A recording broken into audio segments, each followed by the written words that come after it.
Tell us what you bring to the table to help make the Board of Selectmen better. Well, I think what I bring is a knowledge and understanding of how the town works. I've been involved in town activities for virtually the entire 30 years we've lived in town, from school long-range planning search committees in the late 90s to a dozen years on the fire commission. And then more recently, the Board of Assessment Appeals, which was very interesting after the big assessment up changes of a few years ago. And a Fire Station 2 building committee, which I chaired with my good friend Ross Tartell and other members of the Wilton community from town who contributed greatly to that committee. I think what I've learned since I've gone on the Board of Selectmen is that no matter how much you think you know about how the town operates, some things are always different. And I think right now I am gaining a head of steam on trying to operate within those differences. So it's interesting that you bring that up because you do have a different perspective than, some of the other candidates. So if you can you give us your assessment of the current Board of Selectmen and how it's functioning and what you're going to do if elected to your own term to help steer it? Yes, you know, the Board of Selectmen currently is um, running in not a way I would prefer. I would prefer if there was more bipartisan unity and a more open exchange of ideas on that board. Um, I think whether we're Republicans, Democrats, um, independent with a capital I. I know you guys have helped me with a small I versus capital I when I first went on. Yes, thank you very much. Or unaffiliated. Um, I think we all care deeply about what's going on in town. And um, and I think that the discussion last night, I've read your report. I think the discussion last night um, reflected a healthy and open communication about the issues in the executive session. You know, when I was in college, I learned how, Milton talked about the marketplace of ideas, and that if everyone can speak freely, the best ideas will come to the top. And I think we need more of that where people can feel free to communicate clearly and and honestly, and through that process, the best ideas will come to the top. And I think during the discussions last night, um, it took about an hour, but I think we got to a consensus where the best idea came to the top. And that's what I'd like to see more of there is more consensus building and and more of a free flow of ideas and opinions to move things forward in a more timely manner. You said a lot of really interesting things there. First of all, you said you'd like to see it be less partisan and more bipartisan. I'd have to say this is the first time I've ever seen uh, members of the same party disagree so much on the Board of Selectmen. So I want to talk about that. You talk about consensus building and a free flow of ideas. This has been one of these Board of Selectmen that I've seen in my now 13 plus years of covering this town, where it seems like transparency is an issue. And when people do speak up, they're shut down or talked over. So can you change it? And do you think that that's possible?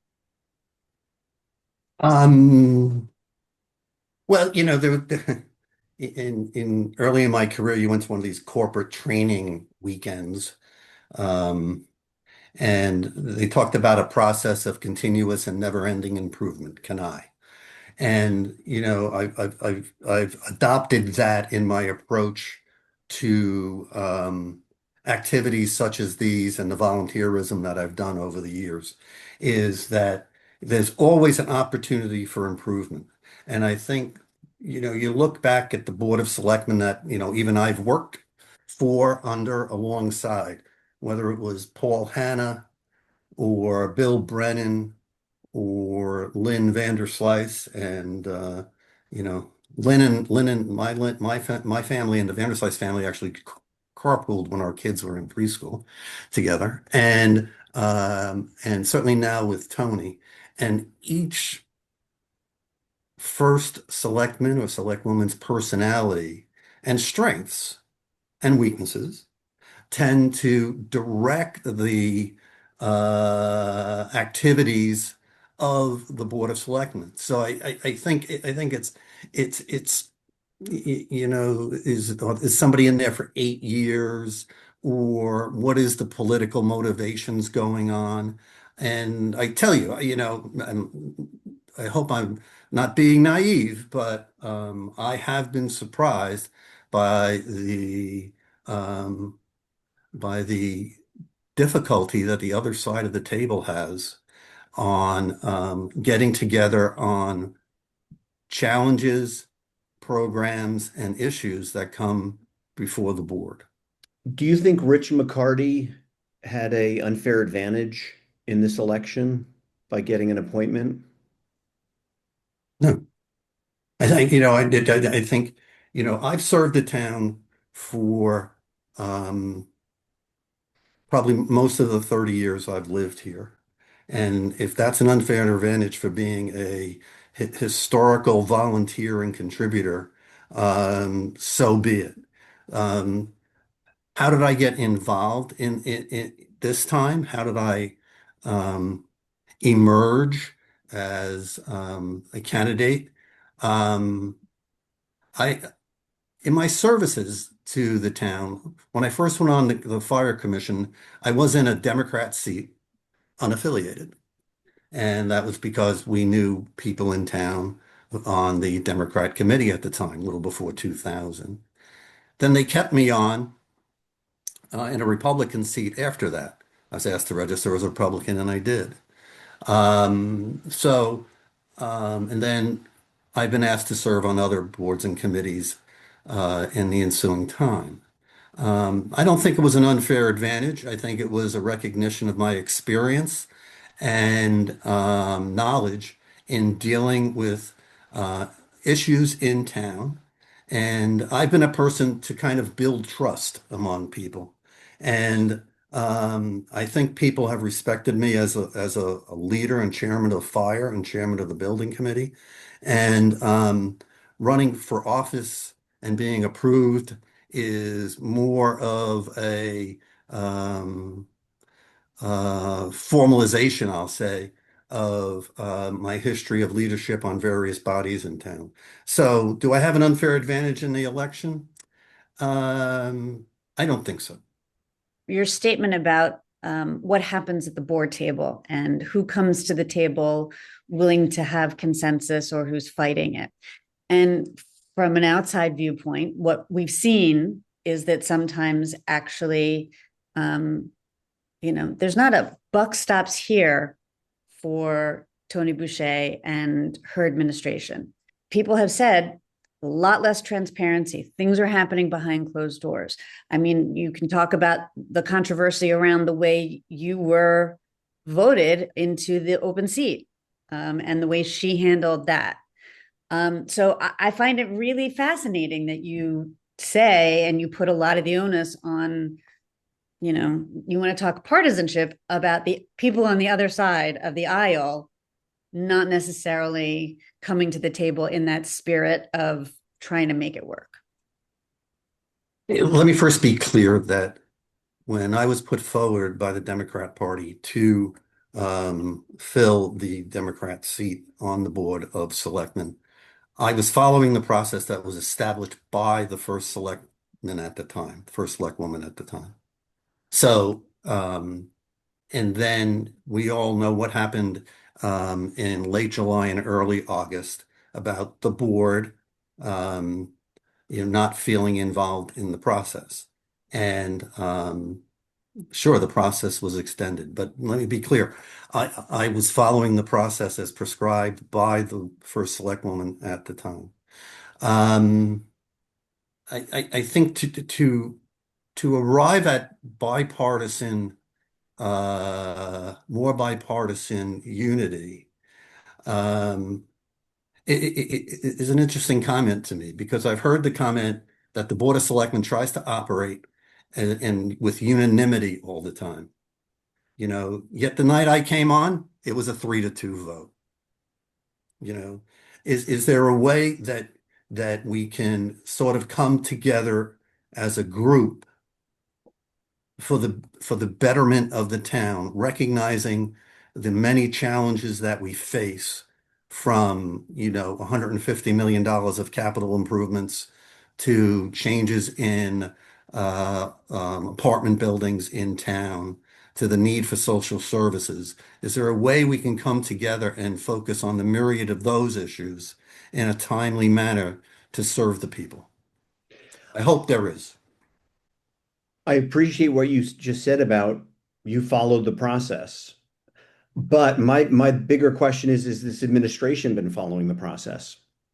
There's been a whole range of different areas where we've seen issues, issues with finance, issues with personnel, a whole range of different things. The budget presentation is another example, and it's maybe another follow-up question about the idea of having the first selectman come to you with a budget that hasn't been, you know, completed in essence.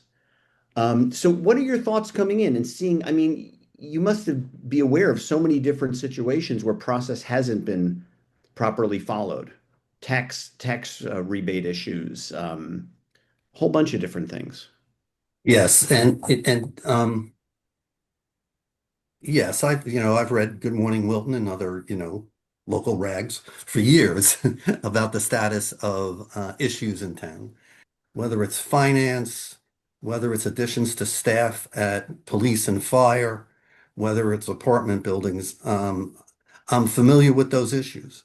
And yes, when I was most of my career, I oversaw corporate governance at large public and private corporations. And process and protocols appear to be lacking in town hall.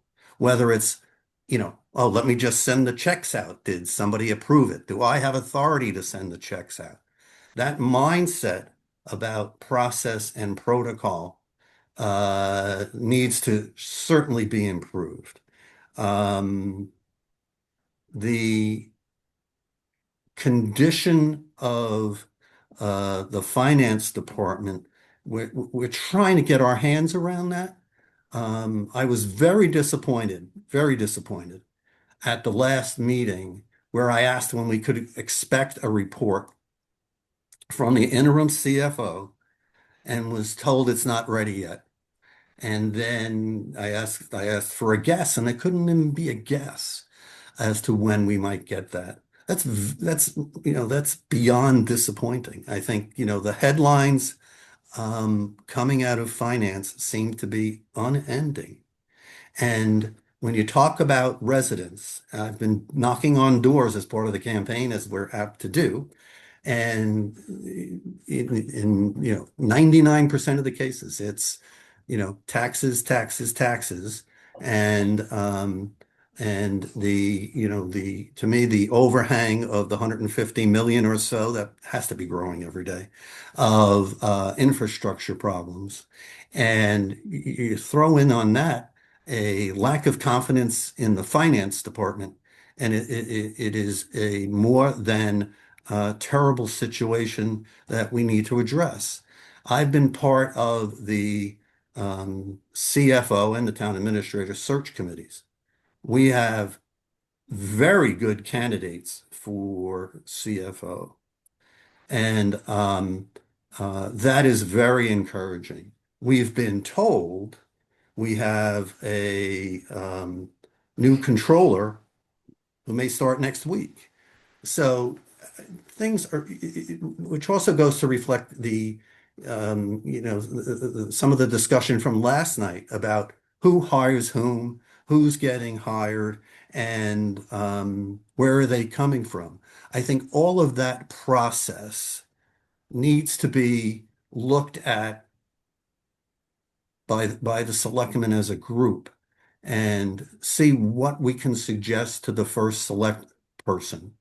I've taken a quick look, as a lawyer is apt to look at the town charter. The first select person has a lot of power under the charter.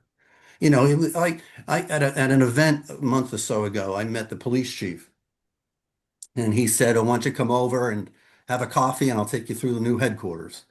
And I was admonished that I needed to run that by the first select woman because she wants to know when you're talking to other department heads, because the town charter says that she's the only one that can, direct department heads. So I thought that was a very expansive reading of that provision. And she had encouraged us to go see the police chief, so I did. And but there's all these intricacies. The balance of power, I think, between the four selectmen and the first select person is not what some people think it is. The power to control the agenda and to control the affairs of the town um, really is in the first select person's office. And in many ways, it's becoming clear that we act in a advisory capacity. Now, having been a senior officer of private and public corporations, I'm not going to be a shrinking violet and not express my opinions when they need to be expressed. And where change may be needed, required improvement to process, continuous and never-ending improvement is possible. I would like to bring that forward. Well, you said so much, and I appreciate everything you're saying. I'm thinking about, as many issues that there's been with the finance department, I'm also reminded about a handful of items relating to DPW as well. I know you're aware of police headquarters issues. I know you're aware of most recently Middlebrook, some funding, that stuff. Something that seems to have been forgotten a lot is the fact that there's over $1 million in road paving bonded money that's sitting in an account that it almost seemed like no one knew about it, but then they went and asked for another $700,000 at the last town meeting with that money all unspent in DPW for road restoration. So all of this, looking at this big picture again, and not to beat a dead horse, and I appreciate your tact and your honesty, but not to beat a dead horse, who's running this ship? I mean, it seems like there's a lot of red flags. You're even saying that the balance of power. I mean, is this something, should the charter be revisited? We're talking about, again, hiring two new big positions. Um, Anything you want to say about it? What I'm increasingly convinced of is that over the last 8 to 10 years, there's been some noble experiments in the management of the town. One of which was, a category of which was combining jobs. I think it has failed. DPW, in charge of buildings and all of their other responsibilities. Um, it's fair to say that it's too big a load for Frank. And um, without expressing um, too much of what I understand. When you have too much to do, when you're doing two jobs, we've all been asked probably in our careers to, take over while Jared is being replaced. Okay. And that's usually for a limited window of time. How long does it take to replace someone? Well, in the private sector, maybe a little quicker than in the public sector. but that was my attempt at humor there. But um, um, I think it has failed, whether it's, and I think you can see it where um, I'll say to their credit, the Board of Education has swapped out and said we're not going to share the CFO role anymore. Um, which, based on the state of town hall finance, it's very understandable. Um, an assessor and the tax collector in one role. There should be a differentiation there just for process and protocols.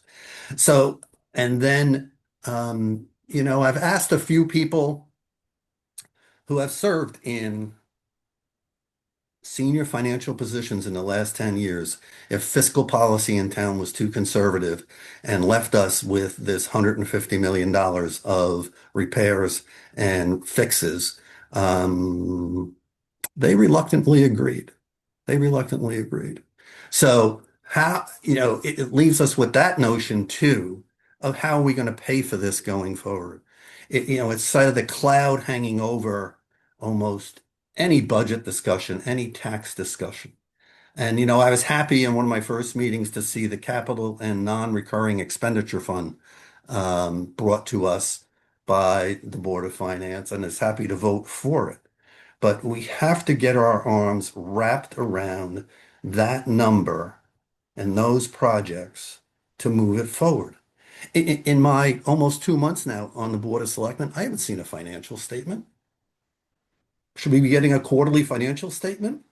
Well, maybe the way things are going, we should be getting a monthly financial statement. We haven't gotten one yet.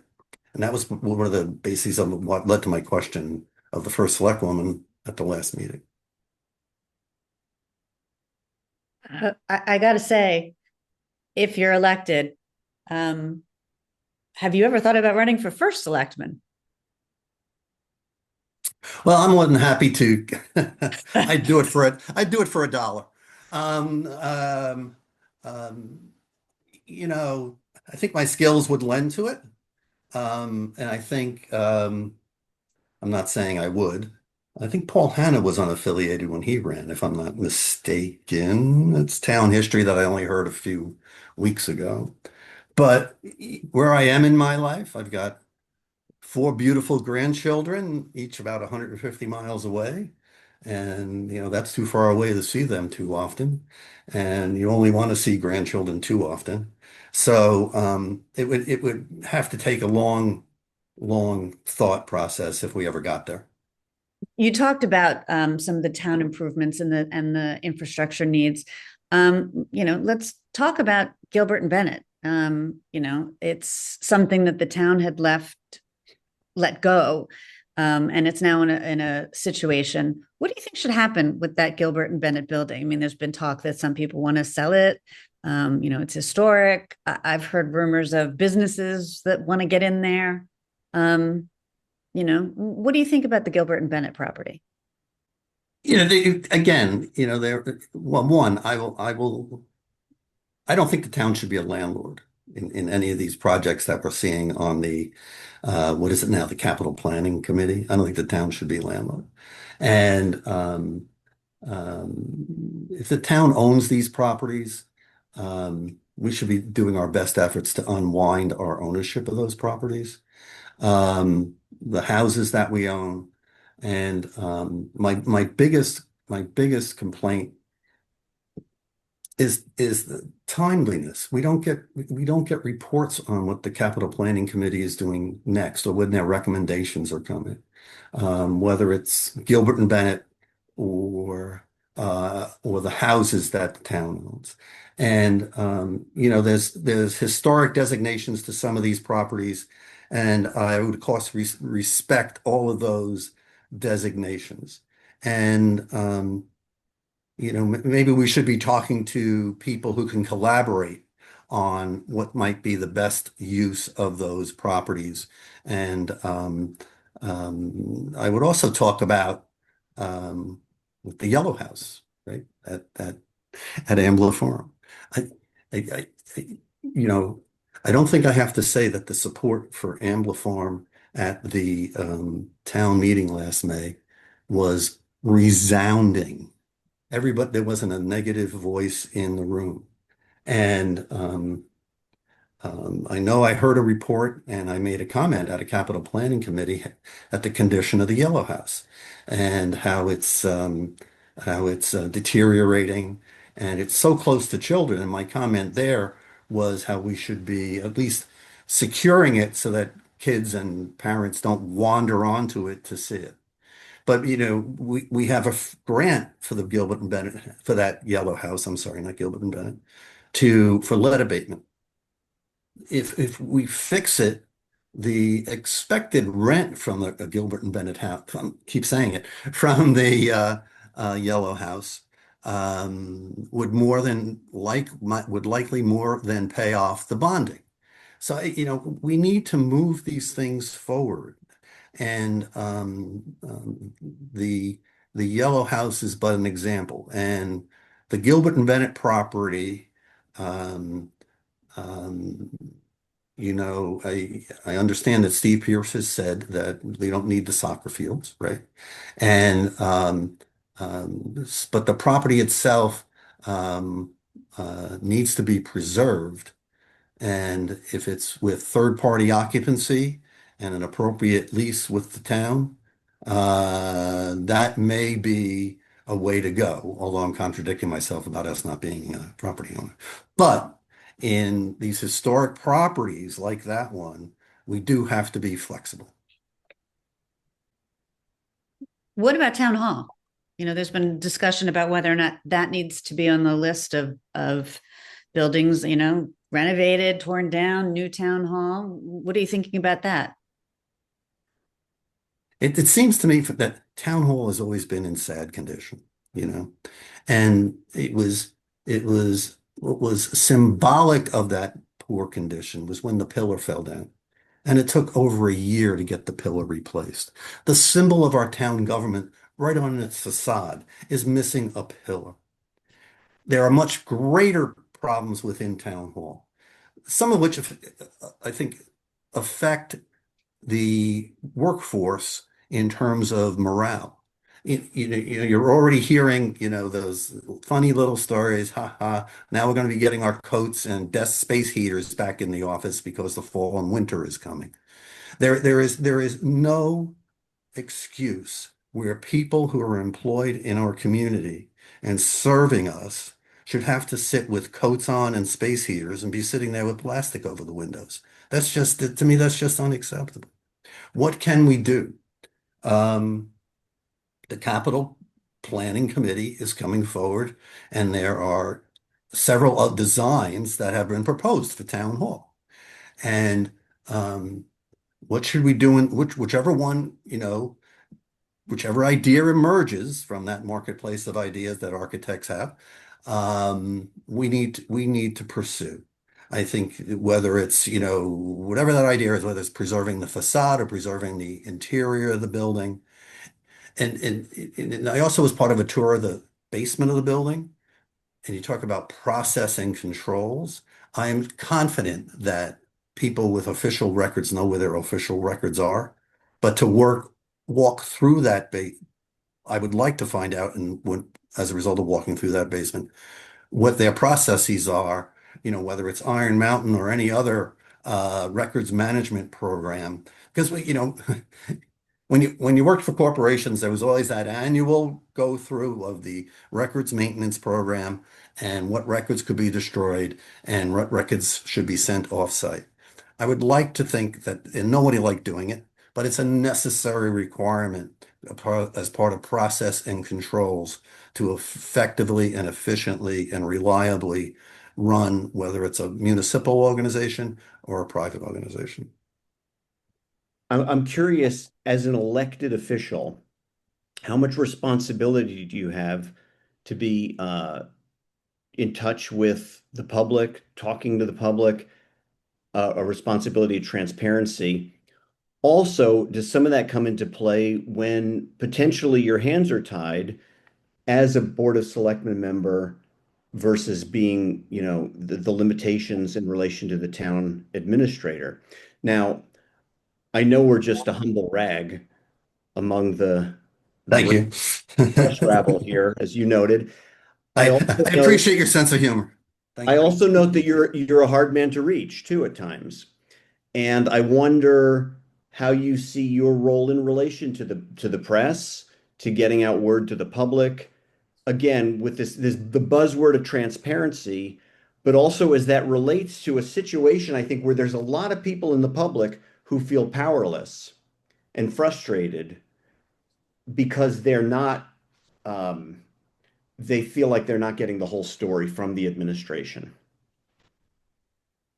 Um, I've heard that too about the public. Um, I also in reading your article about last night's meeting, I didn't think there was much difference between Mr. Tortello and I not calling you and getting a no comment from Josh and Kim. They're almost the same. It's the same. They Distinction without a responded. difference. There's a It's a response and distinction. an email It's a saying no distinction. comment. Distinction without a difference. But be that as it may. Um, in my life, and it's one of the things I can say that my wife likes about me, I'm driven by values and I'm driven by integrity and transparency. Clearly, um, we need to respect last night's meeting as being appropriately an executive session meeting, and we cannot talk about what happened behind the closed doors. And that is as well as to protect um, the individual applicant. If an individual applicant knew that his name or her name or their name was going to be blabbed around and it got back to their current employer, you can't do that to a family. Um, but I also think we can improve transparency. And I think some of the town committees, and I will call out planning and zoning. It need to be held in public. They need to be open to the public to come in and sit in the room and face the people who have a voice and should have a voice and need to be heard rather than through a format like this. It is difficult to manage. I think the night I was appointed, you saw a room full of people because there was a topic on the agenda, and it had to do with appointments, that was of great interest to many people in town, and they came out. I think we need to afford the people the opportunity to attend meetings in person. And I know my former committee, the Fire Commission, generally holds meetings via Zoom. And I think we all know that Planning and Zoning holds meetings during Zoom. Um, um, I think, the role of the media and you is of course important. It's important to report on what's going on. Um, um, and when appropriate, well, of course, address the media like I'm doing right now.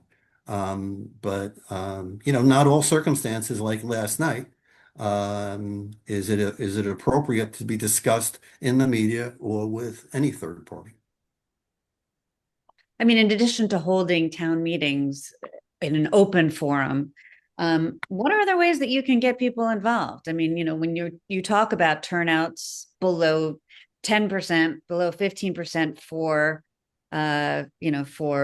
annual town meetings, let's hope we get more than 20% turnout for the municipal elections in November. What can you do to get people more engaged, to get people stepping up to volunteer to serve on boards and commissions?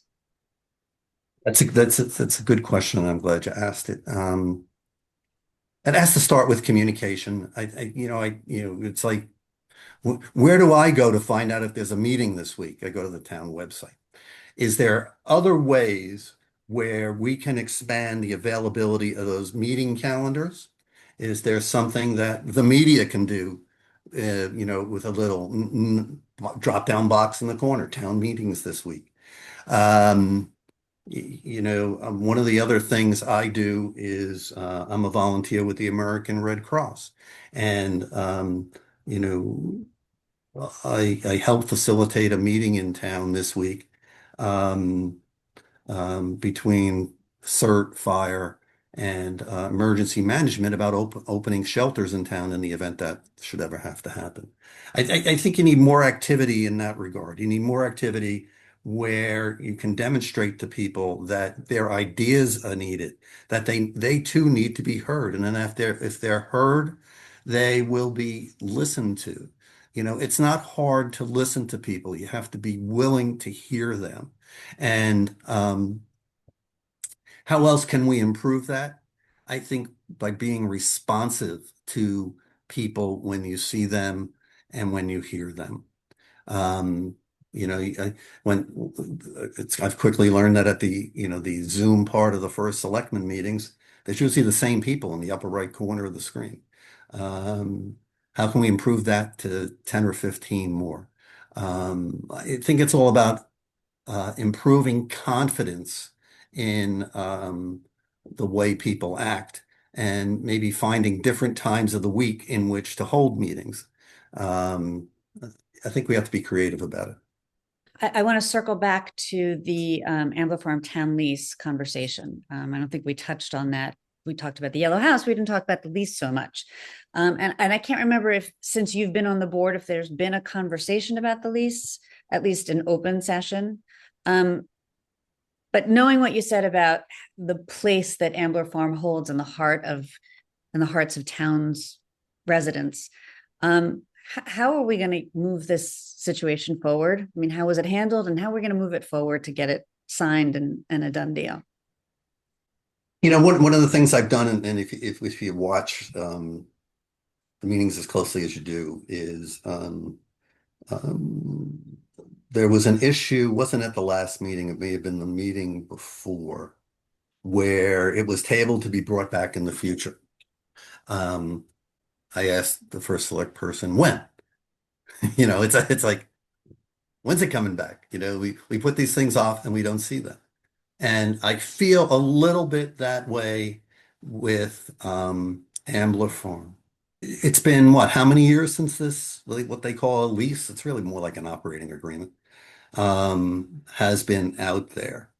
I, I don't know why, since the town meeting and the obvious love for Ambler Farm that was universally expressed at that meeting, why we haven't had a joint meeting with the Friends of Ambler Farm and the Board of Selectmen or some other smaller select group and council from each side, because there's clearly council on each side, to just go through the final issues. To me, what I've seen is that there's a minimum of issues that remain open.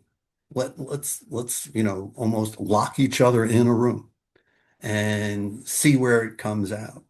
And that comes from my experience, as a general counsel, where there was litigation, there were disputes with some were class actions where you got in the room with a bunch of class action lawyers, and we won't go into stereotypes about insurance company lawyers and class action lawyers, but you got into the room and you had the arbitrator there, and he didn't leave the room until it was done.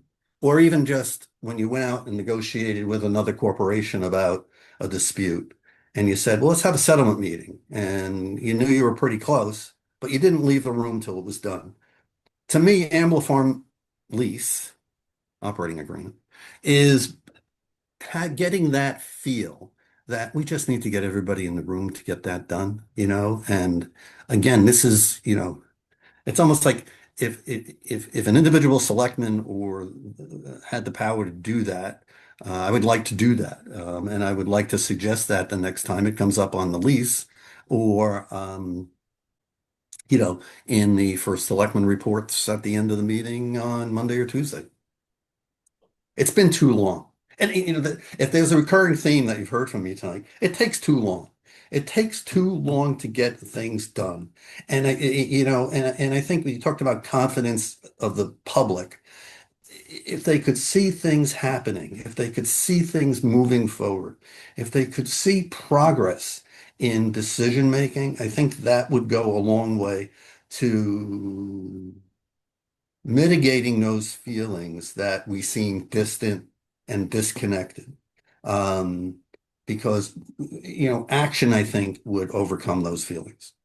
Where do you see the Board of Selectmen's role in, helping nudge economic development along, or, whether or not, that the Board of Selectmen has been successful in doing that? I know that there's an Economic Development Commission. There's been some recommendations about signage and other, surveys and things like that. But what about what you and the other Board of Selectmen members should be doing about it? You phrase it as economic development. And there's building development and there's economic development. Um, I talked to my the guy that does my hair, who's got a shop down at the south end of town, and you hear a lot about how difficult it is to do things in town, and again, something we need process improvement on, to make our merchants happier. There was something that I saw online a couple weeks ago where some town was showing up at a merchant's who was celebrating their 10th anniversary in town. I think we need more ways to reach out to merchants in town. It's different with ASML. They reach out to us frequently, with wonderful ideas and wonderful support. But I think we need to do more in terms of, I look at the signs where there's vacant office space, and I see Jones Lang LaSalle as the manager of these buildings. And the thought occurred to me, they managed when I was the lawyer helping manage the real estate at 600 Washington Boulevard in Stamford for RBS NatWest. Jones Lang LaSalle was our building manager, and um, maybe we start reaching out to some of these people who manage these buildings in town to even think about, what can we do better? How can we help you lease this space? And you asked earlier about town hall. Maybe there's an opportunity to lease space in these buildings for town departments, and give these people good working environments every day, as town hall is redone and whether they move back or not. And I would think with the vacant space that most landlords would want to have bodies in those spaces. But I think, again, we need to be more active with businesses of all sizes in this town, and finding out ways that we can better serve them as well and make Wilton an attractive place that businesses want to stay in and come to. Sum it up for voters, your 30-second elevator pitch for why you should be elected to the Board of Selectmen. With all the challenges going on, we recently had a friend come back to town, and you've probably heard me say this before or write this before. And that person, we're just driving around, and we're either going or coming back from dinner, or picking them up at the train. And they had lived in town for many years, but were now back for the first time in a serious way for probably 10 years, for the last 10 years. And they said, Wilton has changed. And I think we all know that. But it still feels the same. I think if there's one thing I'd like to try and accomplish with everything that's going on, is that we manage change so that it still feels like the town we all moved to, raised our children in, are raising our children in, and keep that same feeling about why we're different than some of our neighboring towns. So let's try and keep it manage change, but keep it feeling the same. Okay. Thank you very much. Thank you.